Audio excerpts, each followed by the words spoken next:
علمی point number 20، اور وہ ہے میرے بھائیوں قرآن حکیم کی 7 قرات اسٹیبلش ہیں. اگرچہ ہم ایک ہی قرات کو لے کے چل رہے ہیں جو امام حفص جو عبداللہ ابن مسعود کے یعنی آگے سے شاگردوں میں سے ہیں، وہ قرات دنیا میں اسٹیبلش ہے، اسی میں امام کعبہ قرات کرتا ہے، بڑے بڑے قرات کے مقابلے اسی میں ہوتے ہیں. لیکن جو باقی جو 6 قرات تھیں وہ اللہ تعالیٰ نے بخاری مسلم میں حدیث ہے، نبی علیہ السلام نے فرمایا، میرا 7 قرات کے اوپر کلپ بھی ہے کہ اللہ تعالیٰ نے امت کو آسانی دی. لیکن وہ قرات جو ہے وہ اس طریقے سے صرف جو 7 عشرہ جن قرآن نے کورس کیا ہوا ہے ان کو آتی ہے. بعض جگہ پہ وہ پڑھی بھی جاتی ہے، یعنی یہ جو سوڈان کے اندر یا فلسطین میں کچھ لوگ ہیں جو عام قرات کے اندر بھی اس کو پڑھتے ہیں. مثلا یہ ہم جو مالک یوم الدین ہے نا، ایک قرات میں یہ مالک یوم الدین بھی ہے. ٹھیک ہے، وَالضُّحَىٰ وَاللَّيْلِ اِذَا سَجَا، تو ایک قرات میں ہے یہ وَالضُّحَىٰ وَاللَّيْلِ اِذَا سَجَا. یہ ڈائلیکٹ بدل گیا. جو میں نے بتایا تھا نا، ہم یہاں پہ کہتے ہیں ادھر آ، اور پنڈی کے لوگ کیا کہتے ہیں ادھر آ. یہ وہی ہے وَالضُّحَىٰ وَالضُّحَىٰ. تو یہ مختلف قرات چل رہی ہیں، اور اب سعودی عرب نے 7 قرات والے قرآن بھی چھاپ دیے ہیں. ہر قرات کا قرآن لادہ سے یعنی پڑھ دیں گے. ویسے تو عرب کے لوگوں کو تو یہ جو اعراب ہے، یا اس کو حرکات کہنا اپروپریٹ ورڈ ہے، اعراب تو نہیں کہنا چاہیے. اعراب تو وہ حالت ہوتی ہے جس میں وہ حرکات زبر زیر پیش کی وجہ سے چلا جاتا ہے. یہ ایک لفظ آراب ہے. آراب کہتے ہیں پینڈو لوگ، بادیہ نشین. قالت الاعراب آمنا. اعراب ایک لفظ ہے اعراب زیر کے ساتھ، جو ہم اپنی لنگوسٹک میں اسے زبر زیر پیش کہتے ہیں. ویسے اپروپریٹ ورڈ اس کے لیے حرکات ہے. ان حرکتوں کی وجہ سے، حرکات کی وجہ سے جو اعرابی حالت بنتی ہے نا، وہ یعنی عربی لنگوسٹک کے پوائنٹ آف ویو سے، جیسے کہ ویسے لفظ ہے حالت رفع میں ہوتا ہے ہر لفظ محمدن، لیکن دروشی میں کیا ہے محمدن. کیوں؟ علی آ گیا، اللہم صلی علی محمدن. لیکن اذان میں محمدن ہے، کیوں؟ انا آ گیا، انا کی وجہ سے پیش زبر میں بدل گیا. اشہد ان محمد در رسول اللہ. کلمے میں ہم پڑھتے ہیں محمد الرسول اللہ، اور اذان میں پڑھتے ہیں محمد در رسول اللہ، اور دروشی میں محمدن. زبر زیر پیش کا فرق دیکھا آپ نے؟ تو یہ مختلف حالتیں آ جاتی ہیں. تو یہ حرکات کی عرب کے لوگوں کو ضرورت نہیں ہوتی ہے. عرب کے لوگوں کو آپ سمپل زبر ڈال کے دینا اور وہاں پر کھڑی زبر آتی ہو جو ڈبل کھینچی جاتی ہے، ایک الف کے برابر 2 حرکات، وہ اس کو ڈبل ہی کھینچیں گے، ان کی زبان پہ چڑھے گا ہی نہیں. تھوڑی بہت جن لوگوں کو عربی کے ساتھ شغف ہے نا، وہ بھی اگر الفاظ پڑھیں گے نا تو ان کو فوراً غلطی پتہ چل جائے گی، یار یہ اس طرح نہیں ہے، یہ لفظ اس طرح ہو ہی نہیں سکتا. الفاظ کی یعنی کھینچنے کے اعتبار سے حروف مدہ جو ہیں یا حرکات ہیں یا حروف لین ہیں، وہ ان کو پتہ چل جاتا ہے. مجھے خود کئی بار پتہ چل جاتا ہے، وہ زبان پہ چڑھتا ہی نہیں ہے لفظ. پھر مجھے تو چونکہ عربی میں نے کورس بھی پورا کروایا ہوا ہے، اللہ کے فضل سے 5.5 لاکھ سے زیادہ لوگ دیکھ چکے ہیں. 2 سال میں جو قاری کورس کراتے ہیں نا قرات کا، میں نے اس کو 90 منٹ کے اندر سارا پورے کا پورا ہی کور کر دیا اللہ کے فضل سے. وہ 90 منٹ کوئی دیکھ لے ایک نشیز میں بیٹھ کے، وہ ایک قاری کے برابر شاید اس سے بھی اچھی کر لے اگر وہ اس رولز کے مطابق چلنا شروع کر دے. وہ مشکل نہیں ہے. تو یہ جو 7 قرات ہیں قرآن حکیم کی اسٹیبلش ہیں.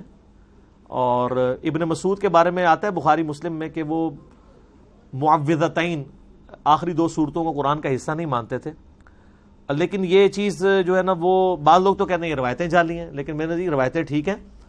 اصل میں عبداللہ ابن مسعود ان کو دعاؤں کے طور پہ مانتے تھے، اور بعد میں انہوں نے رجوع کیا، کیونکہ امام حفص کی جو قرات ہم تک چل رہی ہے، جو اس وقت امام عاصم حفص کی، وہ ابن مسعود کی قرات ہے.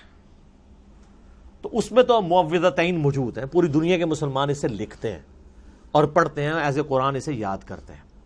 اسی لیے ہم کہتے ہیں صحابہ کا اجماع حجت ہے. انڈیویجول کسی صحابی کی رائے غلط ہو سکتی ہے، اجماع پہ اللہ کا ہاتھ ہے. جو مسلم الحاکم میں 399 نمبر حدیث ہے کتاب العلم چیپٹر میں، کہ اللہ تعالیٰ میری امت کو کبھی گمراہی پہ جمع نہیں ہونے دے گا، جماعت پہ اللہ کا ہاتھ ہے.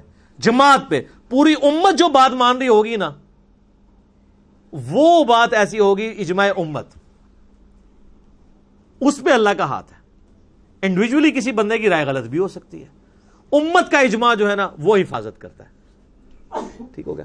تو یہ 7 قرات والا ایک بڑا کریٹیکل ایشو ہے. میں نے اسی لیے اس کے اوپر حدیثیں بھی بخاری مسلم کی پیش کر کے نا ایک 7 قرات کا مسئلہ آپ یوٹیوب پہ لکھیں 7 قرات کا اختلاف ایک ویڈیو ریکارڈ کروا دی ہے, کیونکہ بعض لوگ غیر مسلم بھی اعتراض کرتے ہیں 7 قرات کی. ایسے وہ کہتے ہیں آپ کا کلیم ہے کہ قرآن کا ورژن کوئی نہیں ہے, قرآن ایک ہی ہے پوری دنیا میں, پھر 7 قرات کہاں سے آ گئی, اور پھر سعودیہ والوں نے 7 قرات چھاپ بھی دی ہیں اب ریٹن فارم میں. اب وہ لا کے دکھاتے ہیں, وہ کہتے ہیں جی دیکھیں جی آپ کے قرآن میں تو یہ لفظ ایسے لکھا ہے, اس میں تو یوں لکھا ہوا ہے, اور اس میں صرف زبر زیر کا بھی فرق ہوتا نا تب بھی کام چل جاتا. مالک یوم الدین اور مالک یوم الدین یہ تو چل جائے گا کہ چلیں لکھنے میں دونوں ایک طرح ہی ہیں.